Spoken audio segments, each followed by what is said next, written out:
December 1944. Hitler's most infamous fighters, the Waffen-SS, leads a massive armored attack against American forces along the Belgian-German border. And it started in one fell swoop, and we chased away the Americans. They're skilled, ruthless veterans and in command of the biggest and best tanks in the German army. They had better tanks than we did. I counted 7 rounds bounce off that Tiger. He just turned that turret and boom. The Americans are outnumbered, outgunned, and caught in a fight for survival. There were only suicide candidates against the Panther. This is the Sixth Panzer Army, Hitler's specially crafted war machine at the Battle of the Bulge, one of history's greatest tank battles.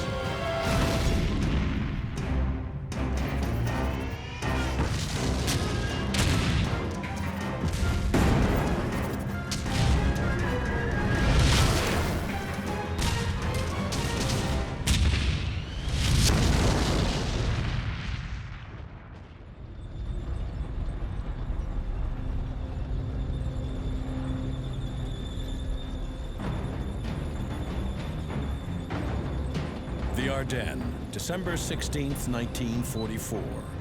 Over 1,700 German tanks and 200,000 infantry attack U.S. forces along a 140-kilometer front. The Battle of the Bulge has begun.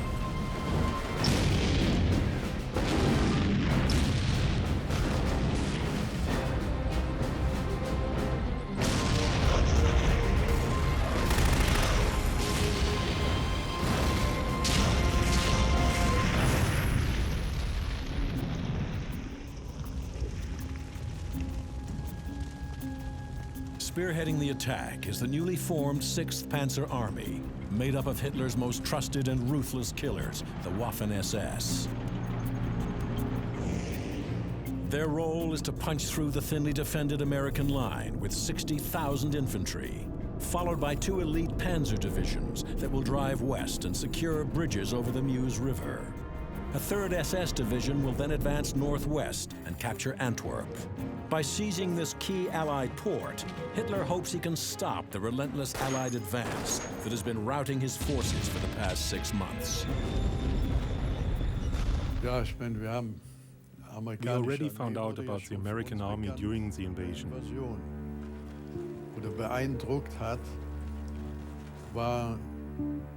We were impressed by the high number of people and the amount of material. We couldn't keep up with that. Da konnten wir nicht mithalten. Da können Sie noch so tapfer sein. You could be as brave as you wanted, but no soldier can endure that. They were simply overwhelmed by the vast amount of material. At that point, a fight was basically already useless.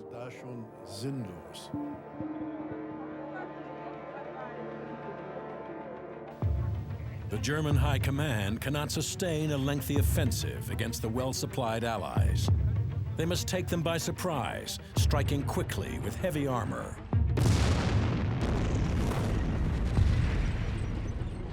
And the 6th Panzer Army is the best equipped armored force in the Ardennes. With more than 600 tanks, including 160 Panzer IVs, 215 Mark Vs or Panther tanks, and nearly 100 Tiger tanks. At 57 tons, the Tiger I easily outmatches the American Sherman tank. It's protected in places by up to 100 millimeters of steel plate and is one of the heaviest tanks on the battlefield. But its real edge is its powerful 88 millimeter main cannon. Mit der enormen Durchschlagskraft. With the enormous penetrating power of the 88, we were able to effectively fight the American tanks.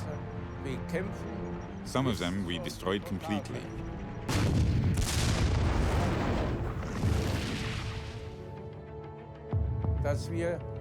We were able to let the enemy come fairly close.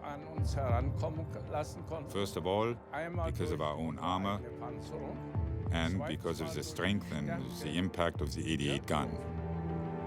Der 8,8 Kanone. They had better tanks than we did.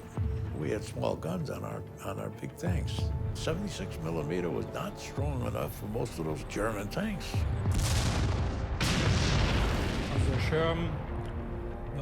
The Sherman was an easy opponent for us. They could fire at us, but it wouldn't penetrate our tanks. They had to come close, within a few hundred meters, to have a chance. The Sherman is relatively light and fast, but carries a low-velocity 75mm main gun that cannot penetrate a Tiger's frontal armor. Its own frontal armor is just 51mm thick, making it highly vulnerable to the firepower of a Tiger. The Americans are outgunned and heavily outnumbered. All they have to stop the Sixth Panzer Army are less than 60 Sherman tanks, 180 anti-tank guns, and only 35,000 infantry. And most of them are new arrivals who have never been in combat. During that time, the Americans received a steady stream of reinforcements that had just completed their training but had not seen active combat yet. That's why all these troops here that bedded down on the night from December 15 to 16 were totally caught by surprise.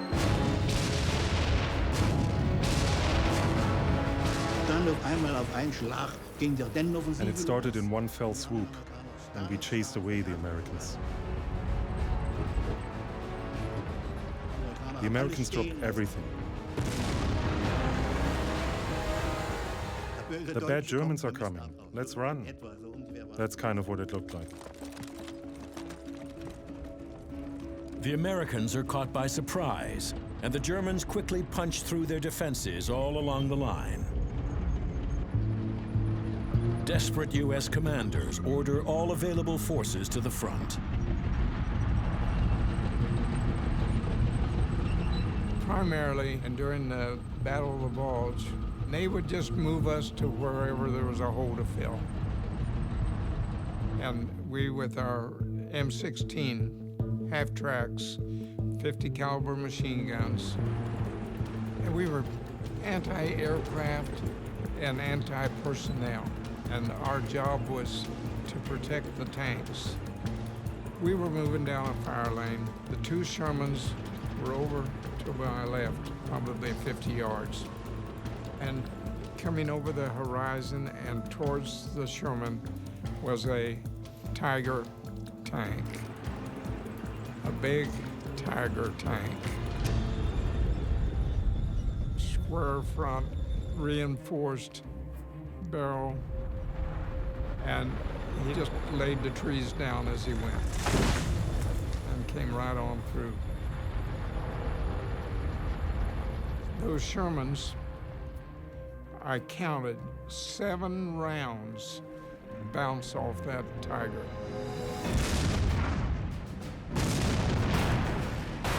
And it didn't bother him any more than fleas on a dog. He just kind of shook them off.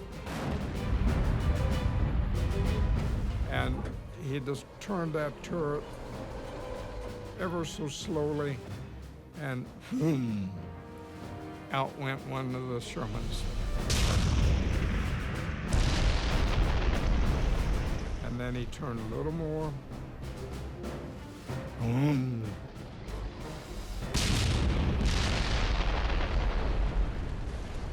So we got out of there as fast as we could. We usually end up on a short stick. We have the light tank, and if one of them 88 shells hits that tank, it just blows it apart. They burn up, and you always have casualties, body parts, dead ones, fire, and everything else. It's a sad thing. It really is. You stop and think how many guys, thousands of them, GIs laying in the gutters, laying along the roads, all mangled up, torn apart, and everything else.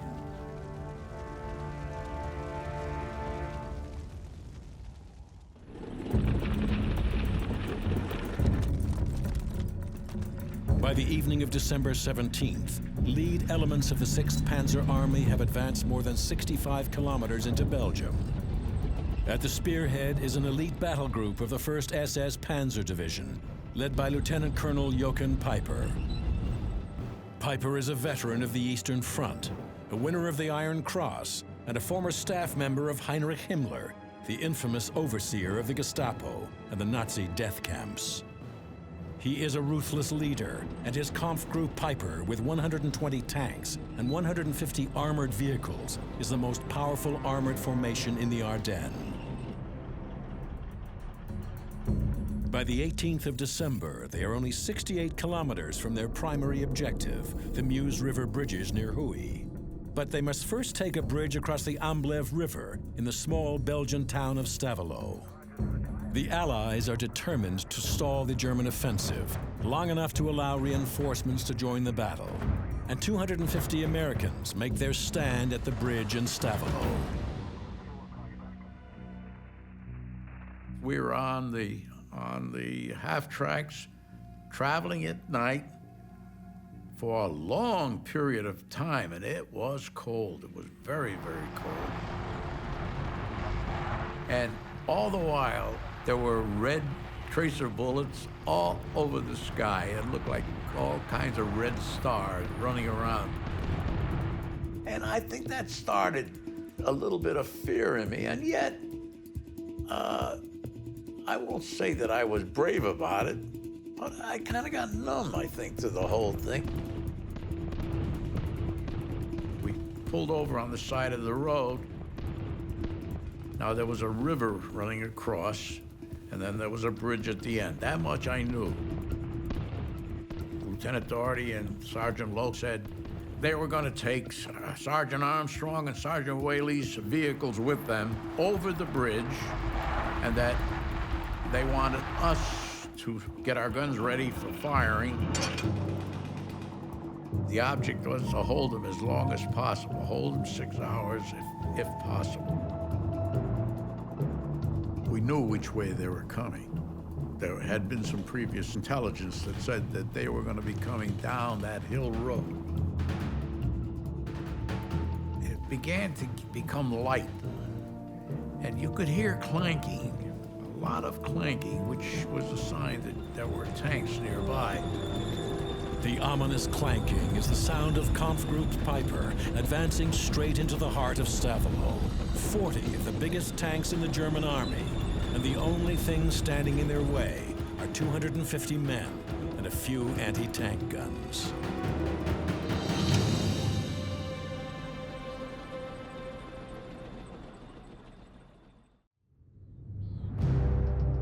The Ardennes, a remote collection of fields, forests, and villages along the German-Belgian border. At first glance, this place seems untouched by the modern world. But closer inspection reveals grim evidence of a dark and violent past. It was here, in the winter of 1944, that Hitler launched his great Ardennes offensive, forever remembered as the Battle of the Bulge.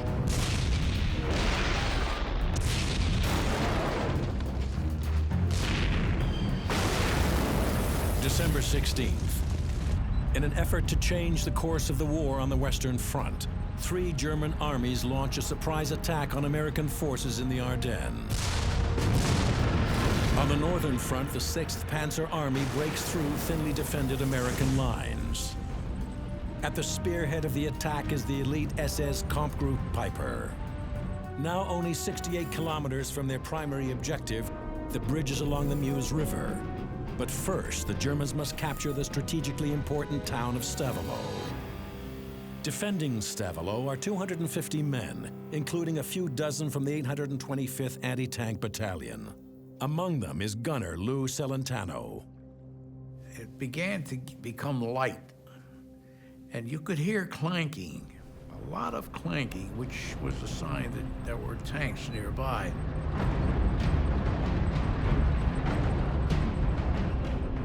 And when they finally did appear on the hill in front of us, they looked like tigers to me. They were between buildings, so in order to get a good shot at them, we had to destroy the buildings first. A job that our guns could do quite easily. We took bead on the houses first. We have a 50 caliber on the tracks too. 50 caliber is quite a gun.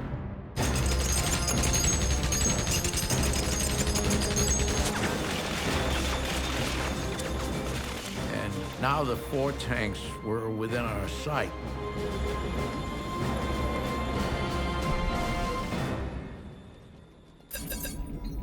The 3-inch M5 anti-tank gun has a muzzle velocity of almost 800 meters per second, enabling it to penetrate 92 millimeters of armor at ranges of over 900 meters. But even that is not enough to penetrate the 100 millimeter frontal armor of Piper's Tiger tanks. The tactics were supposed to be fire at all the vulnerable spots, which means you don't fire right in the belly, because in the belly is where he's got all this armor. Part of our luck was that the roads were extremely slippery. They were so sliding from side to side that they may not have given us the attention really that they would have given in dry weather. Of course, I was worried about the distance. And I remember giving the order of 900 yards. That really sticks out in my mind, that 900 yards. As we were taught, we cross-fired. I fired on the first tank, and Sergeant Hauser's gun fired on the last tank. And as luck would have it, we hit the first and last tanks immediately.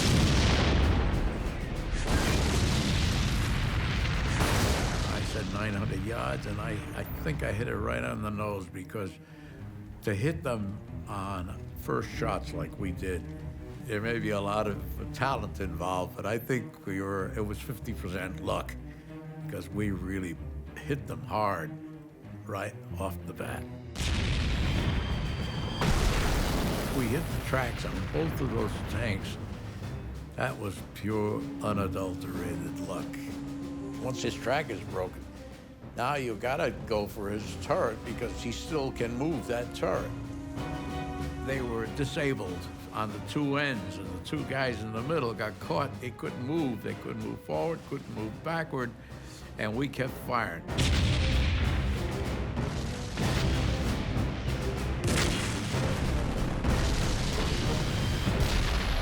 Everything fell into place. That the training really paid.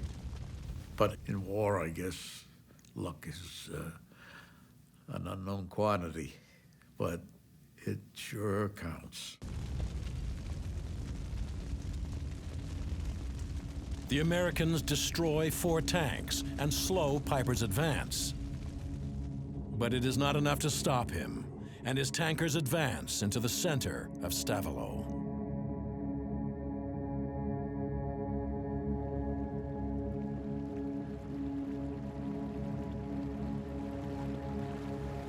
This is the Amblev River that runs through Stavelot.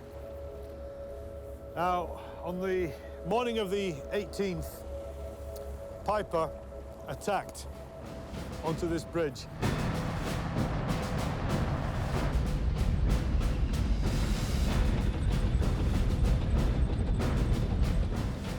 Piper had mobile armor here on both sides of the bridge coming down from the north that had time a few hours before then to zero the whole location in. So he could actually throw shells down here.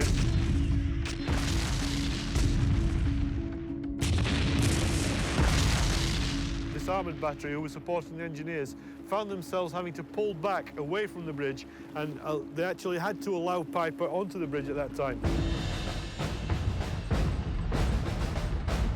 a Tiger Royal, a big Tiger Royal, swept over the hill, come down to the bridge area, and he caught Sergeant Armstrong's half-track before they had even a chance to get out of their vehicle. He took a couple of rounds from this Tiger Royal tank, and they were completely destroyed.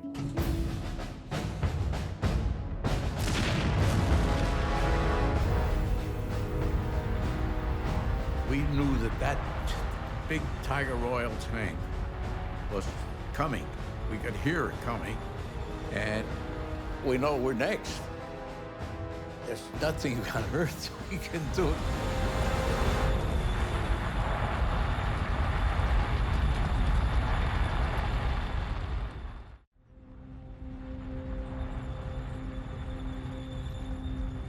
December 18th, 1944, day 3 of the Battle of the Bulge. Hitler's Sixth Panzer Army has advanced more than 65 kilometers into Belgium. Leading the attack is Kampfgruppe Piper. This powerful armored column from the elite 1st SS Panzer Division seems unstoppable.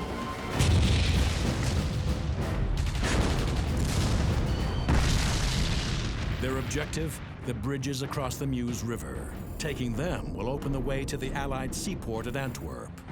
By the morning of the 18th, Piper and his tanks are only 68 kilometers from the Meuse. Nothing stands in their way but a handful of Americans defending the bridge in the village of Stavelot.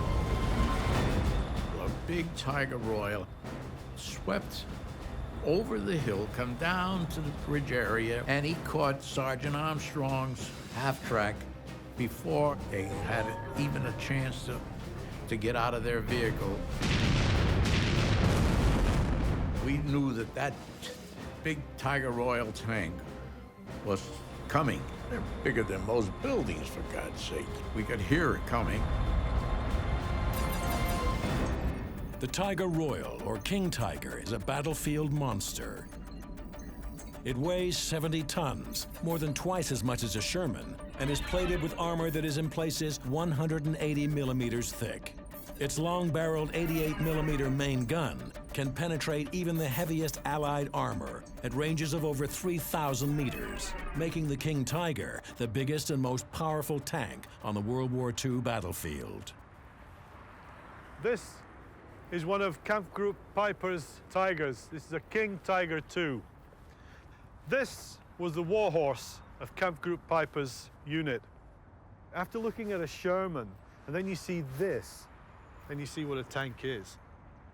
They were firing 25-pounder shells from close range into this Tiger. And we can see here where they've glanced off the front armor, which is around 186 millimeters thick. And this here is a shell that actually went in to this Tiger and exploded out. Wouldn't have stopped it at 25 yards. That's how powerful this thing is. It's sporting an 88 cannon. It's one of the best cannons the Germans had in the field. If you'd have been on the naughty end of this, you could forget it. Your war was over if you're hit by one of these things.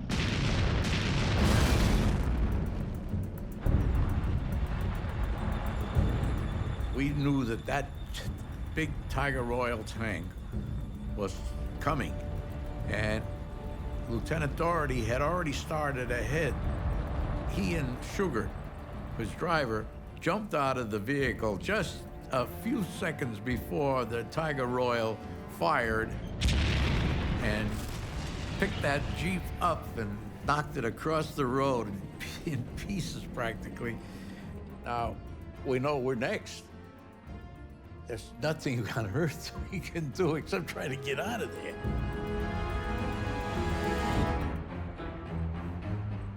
But Celentano and his men can't move their M5 anti-tank gun.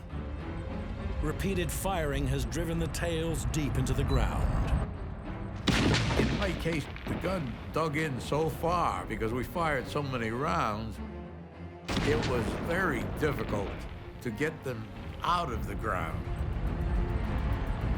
Then the Tiger Royal, for some reason or other, wanted to get into a better position to be able to fire on us. and he backed up into a huge building. Everything, the whole building came right down on him. And we made our escape before that Tiger Royal got a chance to do any firing. The whole building came down on him. Despite the Americans' efforts, Piper and his column cross the bridge, take Stavelot, and push on towards the Meuse River. Piper leaves behind a small force of SS troopers to protect his rear, and they quickly live up to their notorious reputation. As Piper's pushing west, the troops behind him are basically running riot. They're going into houses, they're throwing hand grenades into cellars full of civilians. Babies as young as 9 months old, pensioners in their 70s. They're doing just what they want, basically.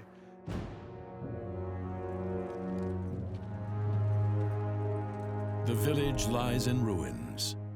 130 civilians are slaughtered, including the family of Arlette Mignon. I was only 2 years old. We were living here, my parents and my 2 sisters and me. The morning of the 19th, there was lots of movement and we started to panic, so we went down to the cellar. In the afternoon, we heard footsteps on the first floor, and even though my mother was scared, and since my mother could speak German, she told them that we were civilians, but they shot at us anyway. My mother was hit and she died with my 2 sisters, and I was in my father's arms. To make sure everyone was dead, they shot at us again, and my father got a bullet in the foot, and a bullet went through my leg.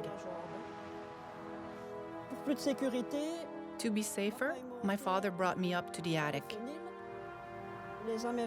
The Americans came and took us to the hospital and saved our lives. Later that day, American reinforcements arrive in Stavelot, wipe out Piper's rear guard and destroy the bridge. But it's too late. Piper's main force is already on its way to the Meuse. As the 1st SS Panzer Division pushes west, the 12th SS Panzer Division is ordered to clear the twin towns of Krinkelt-Rockrath, held by stubborn remnants of the US 99th Infantry Division. The 12th SS is well equipped, fielding more than 14,000 men, 90 tanks, and 60 SP guns, including 40 Jagdpanzer IV tank destroyers.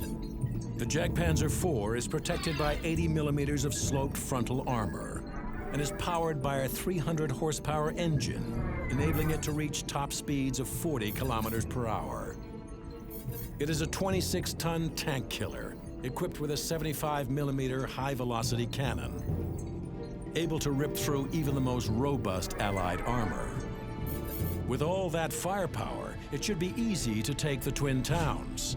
But in 1944, the whole German war machine, including the 12th SS, is running out of gas. Bei dem Benzinmangel, wenn Sie aufpassen müssen mit jedem. You can start an offensive that leads forward if you have a shortage of gas. Das ist keine Voraussetzung, um einen And you have to watch every single liter of gas you spend. Wir waren so auf Sparsamkeit trainiert, in unsere Bewegungen beeinträchtigt. Our movements were so impaired that a speedy progress was just not possible. Ich sagte schon mal, wir haben And inwardly, we were hoping to reach American gas amerikanische dumps. Benzinlager zu erreichen. Das ist, glaube ich, der On December 18th, we attacked Krinkelt. angegriffen. Sind auch in die Ortschaft reingekommen. And we made it into the center of the village, close to the water tower in In der Nähe vom Krinkelt. Wasserturm in Krinkelt.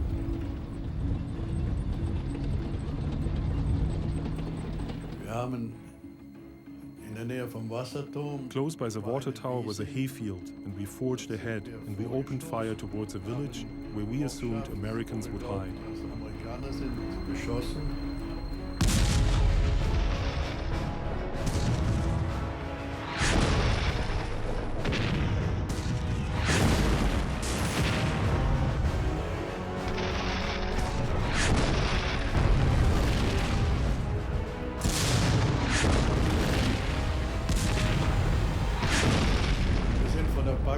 beschossen worden, halb rechts.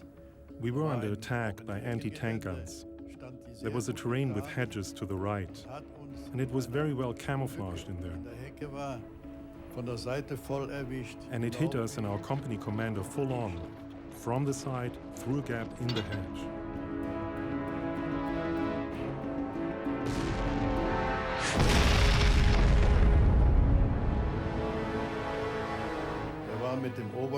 He was leaning outside the hedge with his torso to shoot at the Americans with his assault rifle.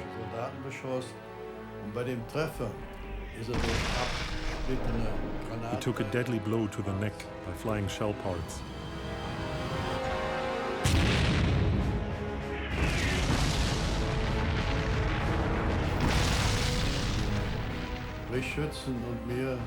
The gunners and my hats and headsets were blown from our heads by the explosion.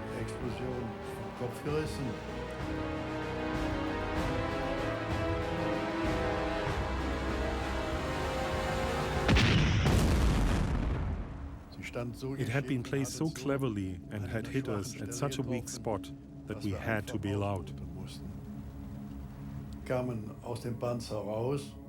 We all made it out of the tank, although the driver was injured badly.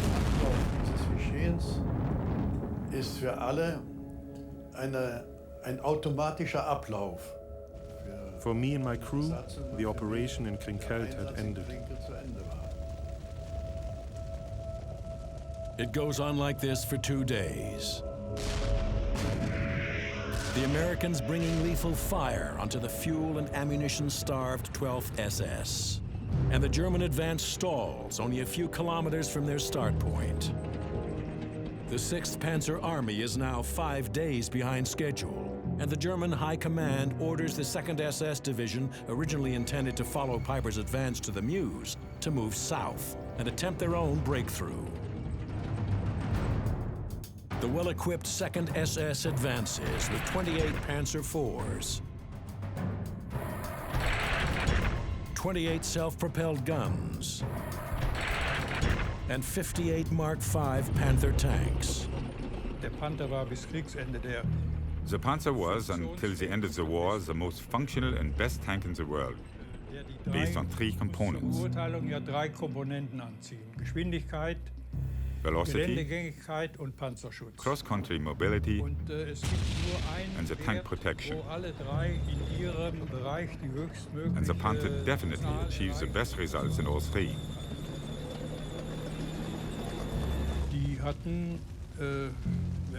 They just didn't stand a chance against the Panther. On December 24th, lead elements of the 2nd SS Panzer Division advanced towards Mannheim. To protect their rear, 2nd Lieutenant Fritz Longonki and a platoon of 4 Panthers are ordered to secure the village of Fresneux. So we entered the village staggered. I stopped and thought I saw vehicles and started shooting.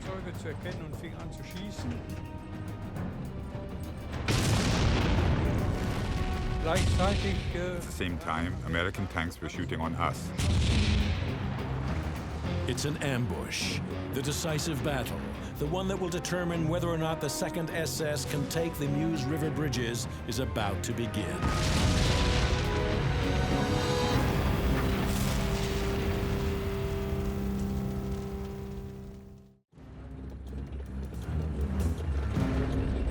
The Battle of the Bulge enters its 9th bloody day, and elements of the 6th Panzer Army have driven 80 kilometers into Belgium. But stiff U.S. resistance has stalled their advance.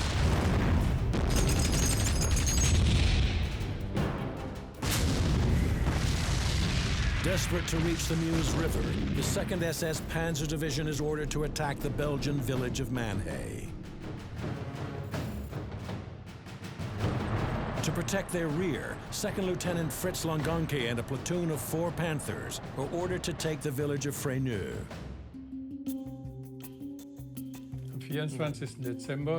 On December 24th, I was a member of the 2nd SS tank company Das Reich, and I was leading the 1st squadron.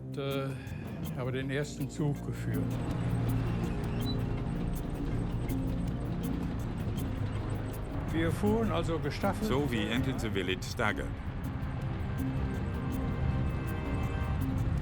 Und vor uns war dann der Kirchturm und Ahead of us was the steeple and other houses. davor aber eine größere Buschgruppe, die den But in front, a couple of bushes hid the view of the street. Straße versperrte.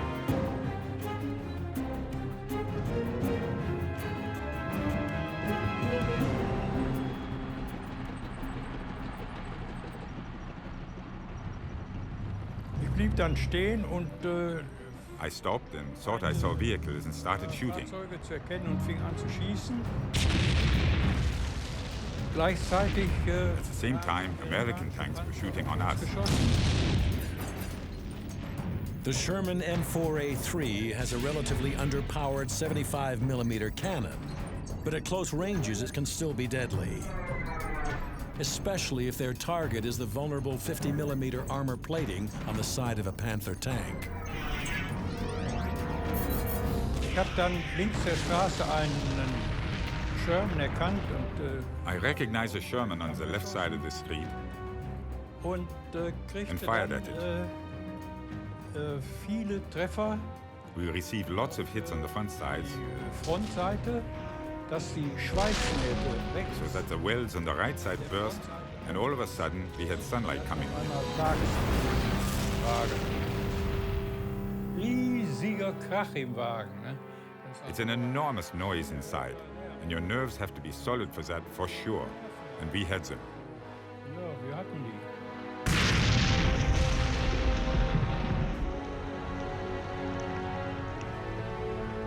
Und die anderen The Wagen. other vehicles had been hit as well. I saw that the barrel of one of them had fallen off. The fourth had not been hit and drove back with the others.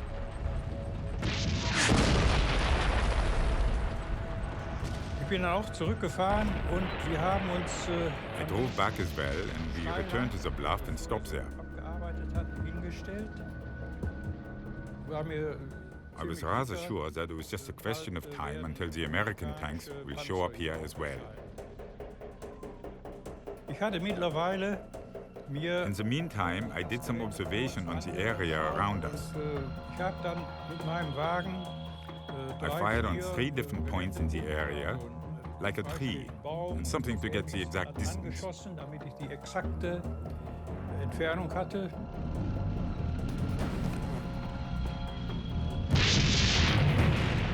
Macht man so, man schießt das ab, so dann hat man die This is Entfernung common über procedure to measure the distance for firing later, to assure 100% hits. vornherein sicher absolute Treffer zu erzielen.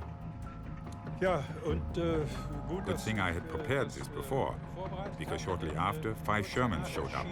5 Sherman jeweils abgeschossen. Die Entfernung war The nicht distance wasn't that big, maybe 500 or 600 meters. Meter.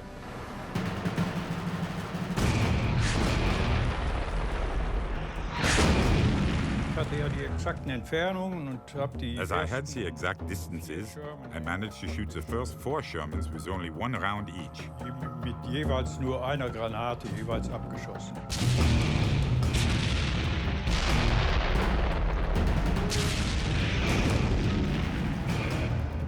Der letzte hat sich noch The last one tried to back off, but I finally managed to reach this one as well. den auch dann erreichen können.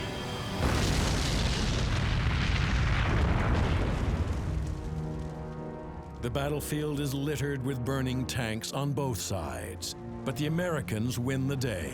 They stop the advance towards Manhay, putting an end to the 2nd SS Panzer Division's hope of reaching the Meuse River. Farther north, the 1st SS is not faring any better.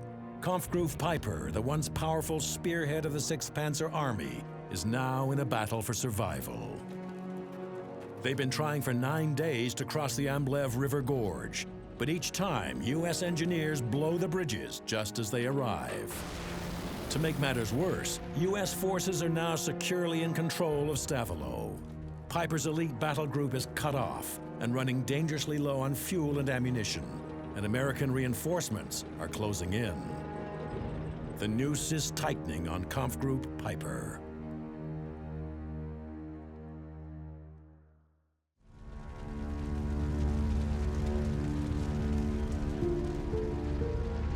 December 23, 1944.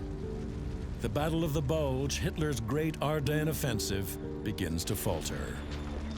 Kampfgruppe Piper, the spearhead of the Sixth Panzer Army, is no longer on the offensive, but fighting for survival.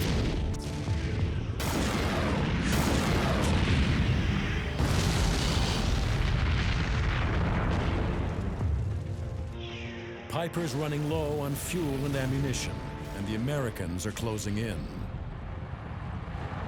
Piper orders his tankers to dig in at the village of La Glaise. One of the men is Sergeant Rolf Ehrhardt. A large number of American Shermans appeared on the backslope road. After the first Tiger fired and missed, the Shermans formed up an unexpected front and began firing rapidly. The American shells burst through the houses. Suddenly, Tiger Commander Hunch appeared with both hands pressed against his head. His Tiger had taken several hits.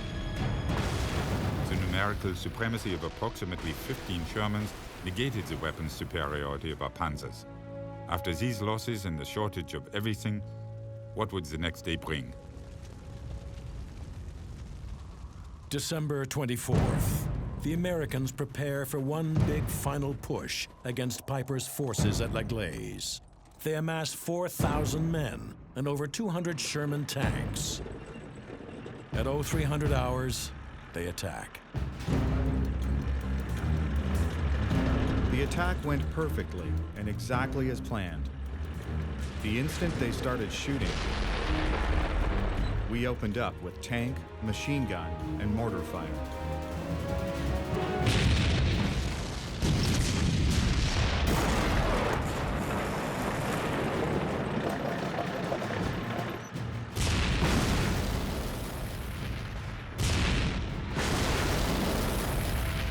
We were all in the town by 10 o'clock that morning.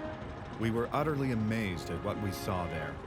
Besides scores of dead and wounded Germans, we found over 175 vehicles in the immediate vicinity of La Glaise alone.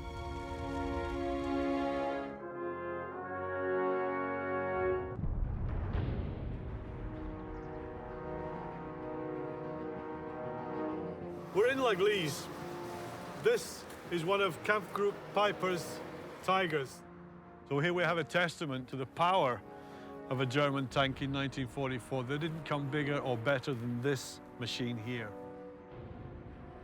It was left in a field behind this schoolhouse here in La Glaise, because La Glaise was the place where Piper made his last stand. This is where the net tightened around him. By Christmas Eve, 1944, the game was more or less up for Kampfgruppe Piper. Piper abandons La Glaise. He leaves all his armor behind. He leaves all the half-tracks, all the artillery, all the tanks, everything. And he goes out of this place on foot. He walks out of La Glaise. On Christmas Day, Piper and the 800 remaining men of his armored battle group straggle back to German lines. In 9 days of fighting, they have lost 70 tanks. More than 2,000 men are killed, wounded, or captured. Across the Ardennes, the fighting continues, and on January 12, 1945, the Germans are overwhelmed by Allied reinforcements and air power. And the Battle of the Bulge comes to an end. Hitler's final gamble has failed. Wir haben das Beste draus gemacht, was zu machen war. We did the best we could. Auch der Soldat. The soldiers themselves tried to fight as hard as they could. So gut es ihm möglich war. If you're lacking a lot of things, you can fight as much as you want. But if there's no material, you can't go forward. You just have to draw back. Irgendwo, wenn das Material ausgeht, kommen sie auch nicht. That's how simple it is. Dann müssen sie zurückgehen. So einfach ist das. Nur unser Glaube, Only our faith was stronger than what we had. That's how it was. So sah es aus. The casualties on both sides are enormous. More than 90,000 German soldiers are killed, wounded, or captured. Almost 20,000 Americans die, and 50,000 are wounded. We lost a lot of people. we would lose 40, 50 men at a crack. How many times I got out of tanks alive. Yet my buddy that couldn't get out would be half in and out of the tank hollering, Les, I'm on fire, get me out. And you'd see the fire gush up over him and he'd die right there. At the time, I didn't think anything of it. All I was worried about was getting out of there. You know, I was very proud the next day, but you also realize that costs. You know, that's another thing that happens to you kind of late. You realize what it costs. You're some of your very best friends. But I wouldn't want to do it again. That's for sure.